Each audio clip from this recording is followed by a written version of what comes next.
Hi, I'm Brian Abrahams of AIPAC, and you are watching Taped with Rabbi Doug.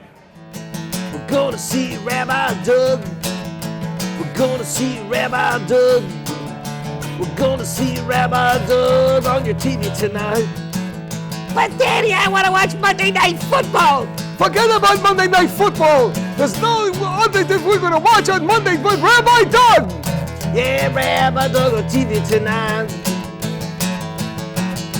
We're gonna see Rabbi Doug. Oh, everybody talking about that. Shalom and welcome to Taped with Rabbi Doug. We are here in Washington, D.C. at the Washington Convention Center for AIPAC 16. And this is part two. More candidates, more speakers, more that's happening at AIPAC. You won't want to miss it, so stay with us here on Taped with Rabbi Doug. Ladies and gentlemen, please welcome Democratic presidential candidate Hillary Clinton.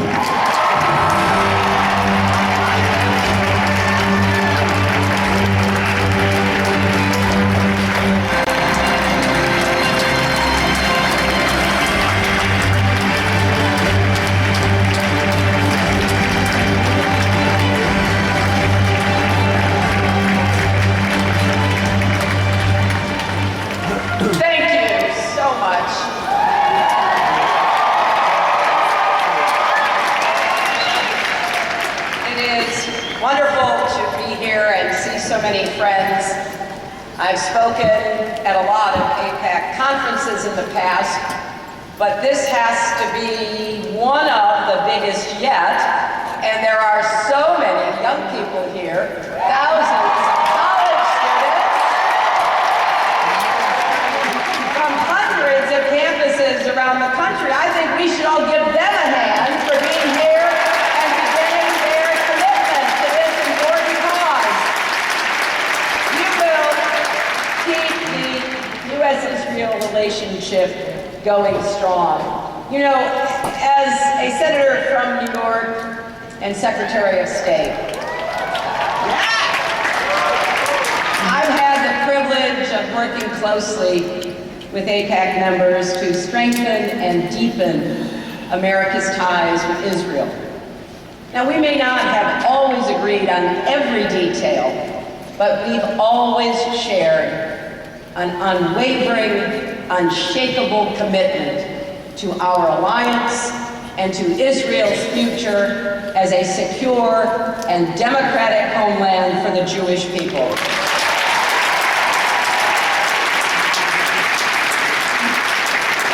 And your support helped us expand security and intelligence cooperation, develop the Iron Dome missile defense system, build a global coalition to impose the toughest sanctions in history on Iran, and so much more.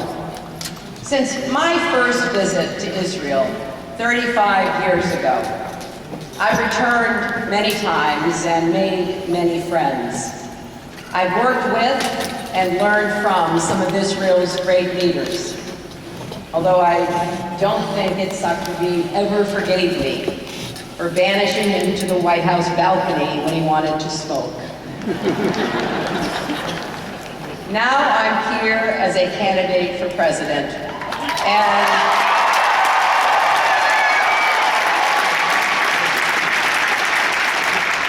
I know that all of you understand what's at stake in this election.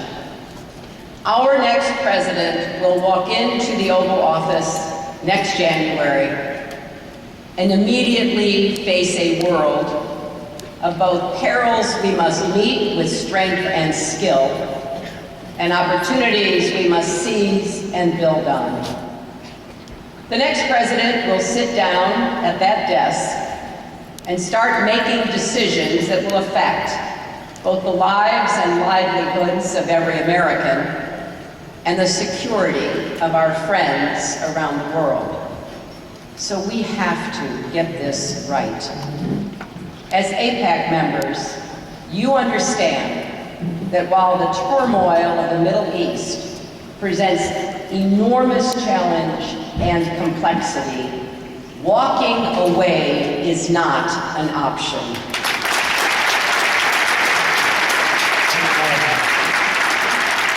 Candidates for president who think the United States can outsource Middle East security to dictators, or that America no longer has vital national interests at stake in this region, are dangerously wrong. It would be a serious mistake for the United States to abandon our responsibilities or cede the mantle of leadership for global peace and security to anyone else. As we gather here, three evolving threats: Iran's continued aggression, a rising tide of extremism across a wide arc of instability, and the growing effort to delegitimize Israel on the world stage, are converging to make the U.S.-Israel alliance more indispensable than ever.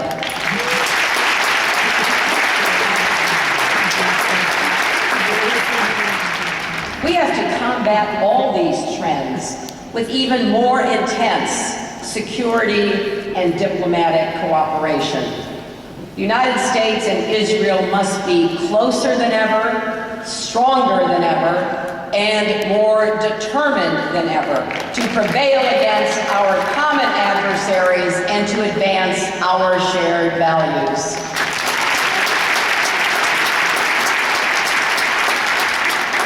This is especially true at a time when Israel faces brutal terrorist stabbings, shootings, and vehicle attacks at home. Parents worry about letting their children walk down the street. Families live in fear.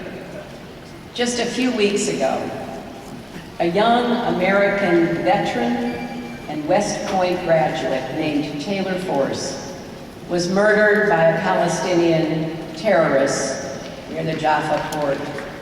These attacks must end immediately, and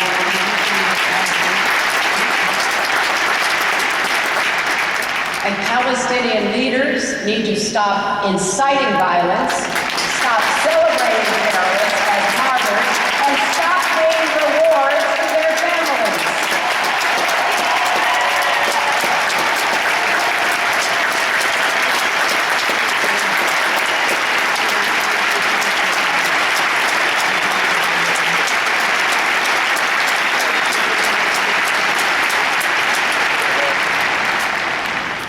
Because we understand the threats Israel faces. We know we can never take for granted the strength of our alliance or the success of our efforts. Today, Americans and Israelis face momentous choices that will shape the future of our relationship and of both our nations. The first choice is this: are we prepared to take the U.S.-Israel alliance to the next level? This relationship has always been stronger and deeper than the headlines might lead you to believe. Our work together to develop the Iron Dome saved many Israeli lives when Hamas rockets began to fly. I saw its effectiveness firsthand in 2012 when I worked with Prime Minister Netanyahu to negotiate a ceasefire in Gaza. And if I'm fortunate enough to be elected president, the United States will reaffirm we have a strong and enduring national interest in Israel's security.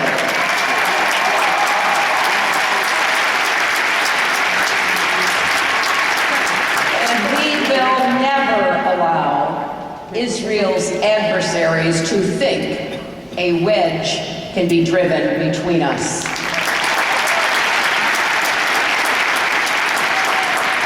When we have differences, as any friends do, we will work to resolve them quickly and respectfully. We will also be clear that the United States has an enduring interest in and commitment to a more peaceful, more stable, more secure Middle East. and we will step up our efforts to achieve that outcome. Indeed, at a time of unprecedented chaos and conflict in the region, America needs an Israel strong enough to deter and defend against its enemies, strong enough to work with us to tackle shared challenges, and strong enough to take bold steps in the pursuit of peace.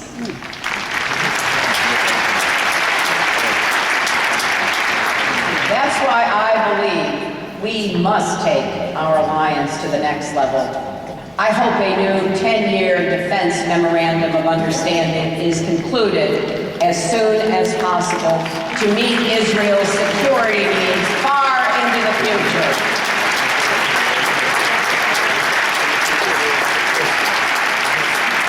That will also send a clear message to Israel's enemies that the United States and Israel stand together, united. It's also why, as president, I will make a firm commitment to ensure Israel maintains its qualitative military edge.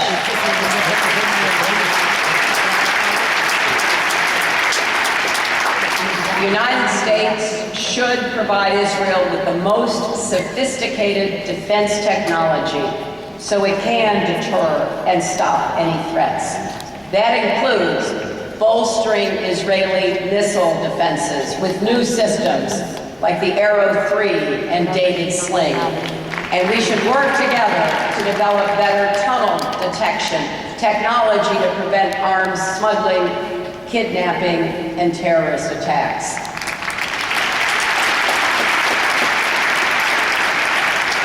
One of the first things I'll do in office is invite the Israeli Prime Minister to visit the White House.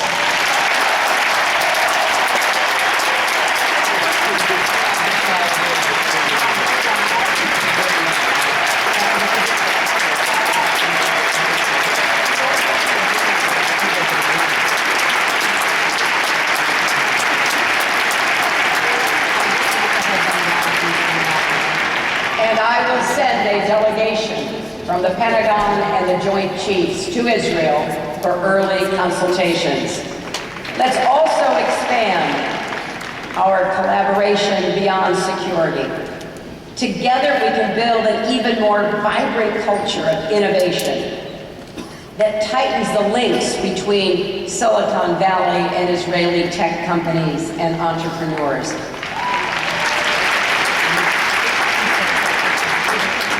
There is much Americans can learn from Israel, from cybersecurity to energy security to water security, and just on an everyday people-to-people level.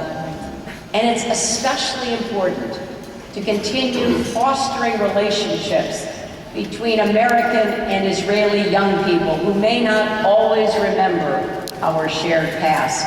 They are the future of our relationship, and we have to do more to promote that. Many of the young people here today are on the front lines of the battle to oppose the alarming boycott, divestment, and sanctions movement known as BDS.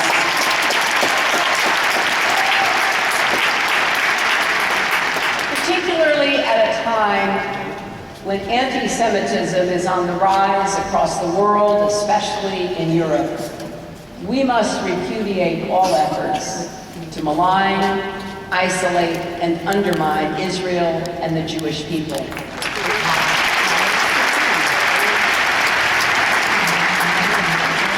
I've been sounding the alarm for a while now. As I wrote last year in a letter to the heads of major American Jewish organizations, we have to be united in fighting back against BDS. Many of its proponents have demonized Israeli scientists and intellectuals, even students. To all the college students who may have encountered this on campus, I hope you stay strong. Keep speaking out. Don't let anyone silence you, bully you, or try to shut down debate, especially in places of learning like colleges and universities.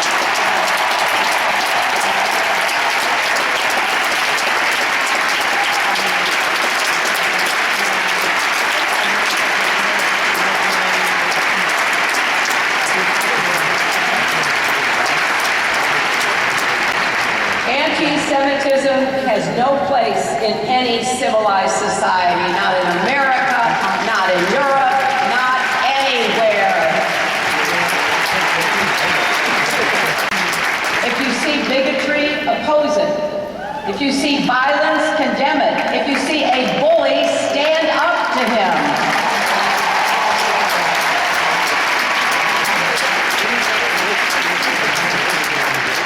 On Wednesday evenings, Jews around the world will celebrate the festival of Purim. And children will learn the story of Esther, who refused to stay silent in the face of evil. It wasn't easy. She had a good life. And by speaking out, she risked everything. But as Mordecai reminded her, we all have an obligation to do our part when danger gathers. And those of us with power or influence have a special responsibility to do what's right. As Elie Wiesel said when accepting the Nobel Peace Prize, neutrality helps the oppressor, never the victim. Silence encourages the tormentor, never the tormented. So my friends, let us never be neutral or silent in the face of bigotry. Together, let's defend the shared values that already make America and Israel great. Let us do the hard work necessary to keep building our friendship and reach out to the next generation of Americans and Israelis so the bonds between our nations grow even deeper and stronger. We are stronger together, and if we face the future side by side, I know for both Israel and America, our best days are still ahead. Thank you.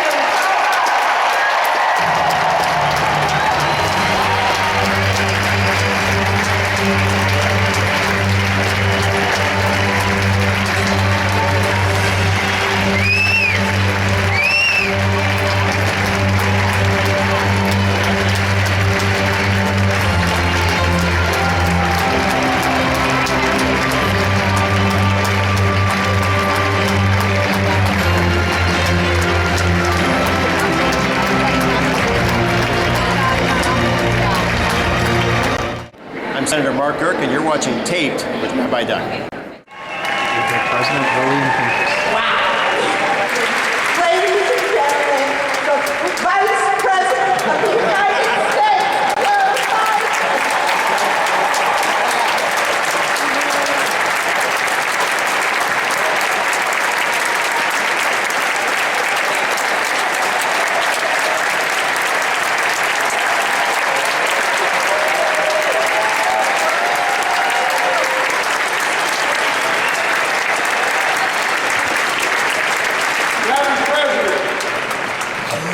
Thank you, William, for that introduction. And the CEO, past, present, and future, Howard Core, he was moving folks through the photo line.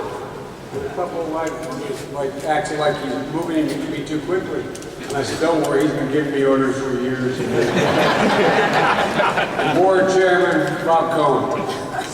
It's wonderful to be back with so many friends, and if I begin by saying, please excuse my back, I apologize.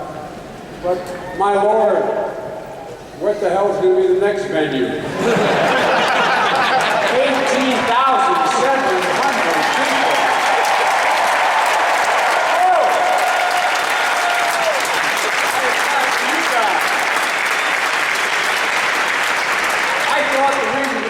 Is after the Academy Awards, a lot of you thought I was bringing along Lady Gaga with me. But the truth of the matter is, AIPAC has been moving to bigger venues because you're growing. You're growing. More than 18,700 people here in Washington. I'm told, at least from observation, it appears as well, as the largest number ever. I was trying to remember because I was being asked backstage whether or not how big the first AIPAC convention, the AIPAC national meeting I attended was. It may have been 300 or 400 people. I don't know. Maybe it's just that I'm getting too old and see now. Barbie may know how many were back then, but look, you're all united. We're all united by our unyielding, I mean it literally, unyielding commitment to the survival, security, and success of the Jewish state of Israel.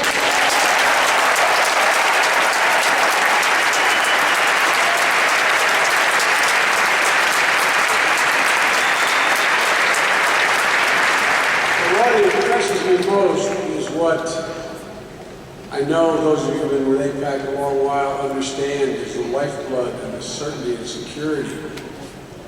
And that is the more than 4,000 young people you have here. But all the young people are here to stand up.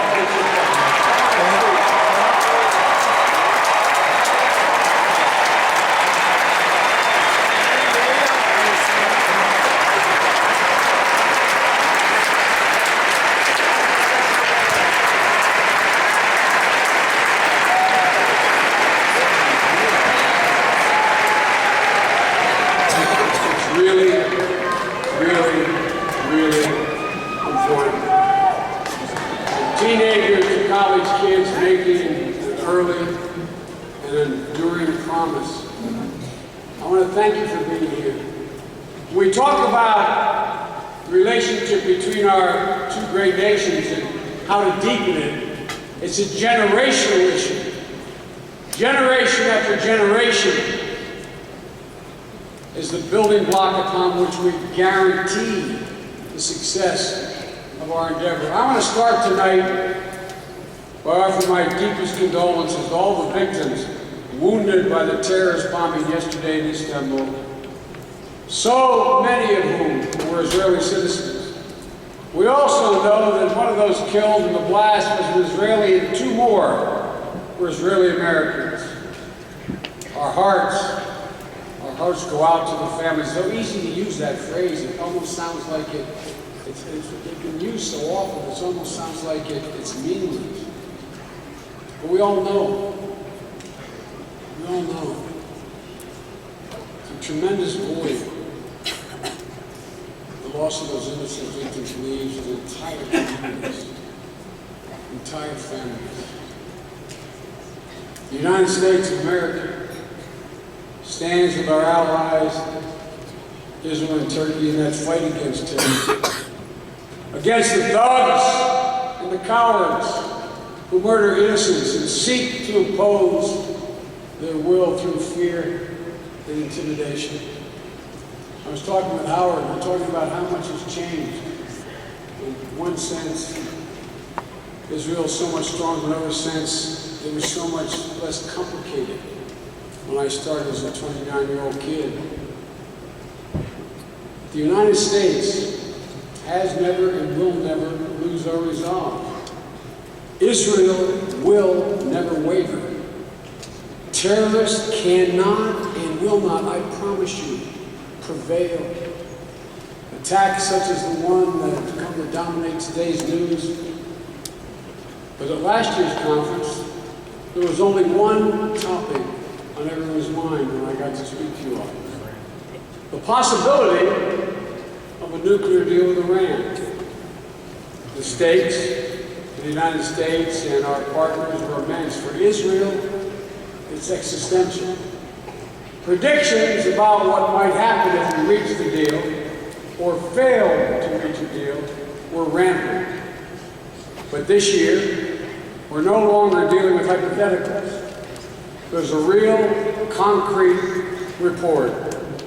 So I'd like to update you on what, from my perspective, we've accomplished. As of today, more than 2/3 of Iran's centrifuges have been removed.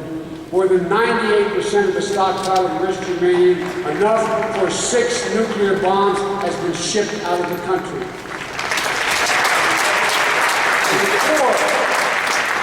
The core of the plutonium reactor at Iraq has been removed, filled with cement, so it can no longer be used to produce plutonium bombs. And unprecedented inspections are happening at at all of Iran's nuclear facilities, providing more visibility into Iran's program than ever. To put it simply, Iran is much, much further away from obtaining another nuclear weapon, from obtaining a nuclear weapon, than they were a year ago. And whatever your feelings were about the deal, I hope you're happy about this as I am, that they are further and further removing the possibility. Removing the threat of a nuclear-armed Iran peacefully through diplomacy is critical progress in a region otherwise facing too much instability and too little opportunity. Ladies and gentlemen, I've been honored for, I don't know, 30-some years to be part of AIPAC events from the first time I was elected. I still support the work and mission of this organization. And to make sure that there will always be an Israel, to make sure there will always be a place to go. That's why we are here. God bless you all, and thank you for having me.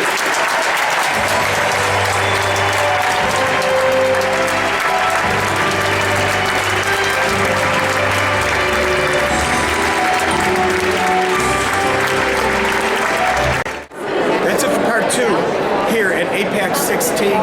Remember, if you want to check out our website, it's www.tvrabbi.com. If you want to send us an email, it's info@tvrabbi.com. You won't want to miss next week's episode, so hope to see you right here on Take with Rabbi Doug. Shalom, everyone. Baseball is not yet part of Israeli culture, but I emphasize the yet because we're working very hard to make it part of Israel. Now, baseball for all, it's part of that goal. So now we've got a whole bunch of kids who love baseball. So the next step is to set up baseball in Ramleh. And this is how we're doing it. Town by town, we will make baseball part of the Israeli tapestry.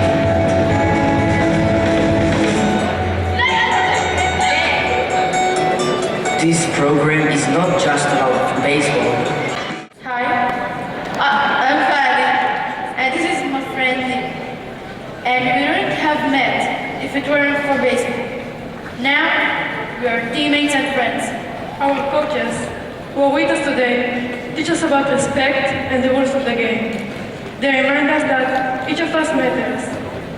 While we wish that this trip includes a stop to Florida for spring training, we're excited to be here in Washington with you. And thank you for your friendship to our country. And the next time you're in Israel, come with us play.